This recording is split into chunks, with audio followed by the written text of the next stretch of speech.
ఆగమంటే ఏయ్ ఆగు ఏయ్ కృష్ణమూర్తి కొట్టండి కొట్టండి బాగా ఆగవయ్యా ఆగవదలండి రాజేశ్వరి ఆగు ఆగు ఆగు ఆగు ఆగమంటున్నారా నిన్ను రాజేశ్వరి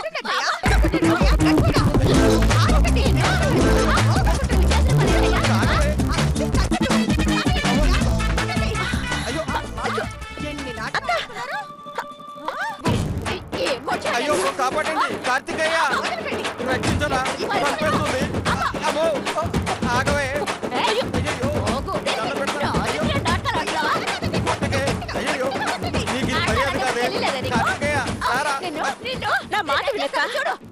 ఈ మనిషి నన్ను దారుణంగా మోసం చేశాడు.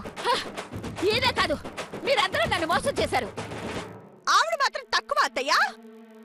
లేదే రేఖ పాపం వీళ్ళందరికీ చెప్పలేక జగదీశ్వరి కంట తడి పెట్టుకుందే తప్ప ఒక్క మాట కూడా అనలేదు.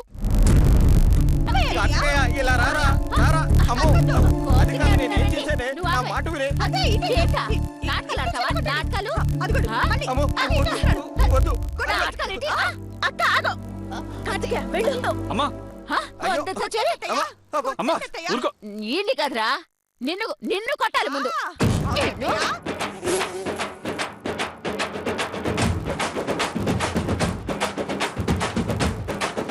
ఆపండి మేడం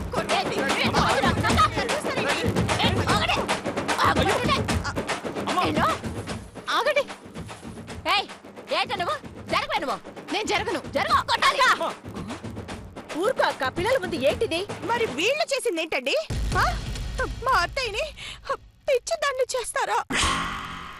పొరపాటు మా అత్తయ్యకి పిచ్చెక్కితే నా గతేంటి మా అత్తయ్య గతేంటి? ఇంకేముంది రోడ్ల మీద పడి అడుక్కు తింటారు. అమ్మా జగదీశ్వరి నేను ఇక్కడ ఉండలేనమ్మా బెంగళూరు వెళ్ళిపోతున్నాను. వెళ్ళిపోతాను బెంగళూరు. బావగారు రేపు ఉదయం వెళ్ళొచ్చు బావగారు. ఒక క్షణం కూడా ఉండడానికి వీల్లేదు. ఒకవేళ ఉన్నా నా కంట్లో పడ్డావో కొంటి చూపుతా చంపేస్తాను నేను. జాగ్రత్త.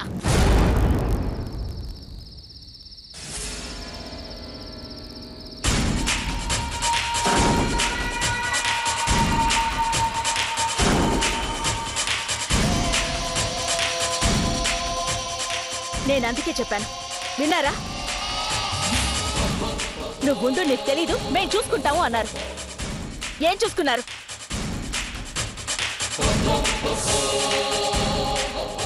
మాట్లాడరే. అని ఇదేమైనా సినిమానా?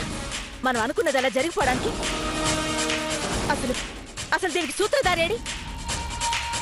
శ్రీరామ్ రానివ్వండి. ఐడియా ఇచ్చినవాడు తప్పించుకున్నాడు, మీరేమో ఇరుక్కుపోయారు. అవును, అసలు శ్రీరామే ఉంటే మొత్తం శ్రీరామే చేశాడని చెప్పేదాన్ని.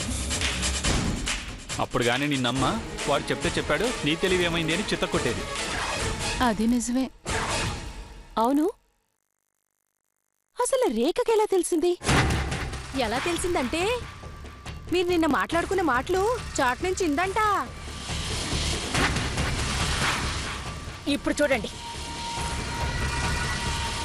మీ అందరి జుట్టు దాని చేతిలో పెట్టారు. ఇప్పుడు అది హద్దు అదుపు లేకుండా రెచ్చిపోతుంది.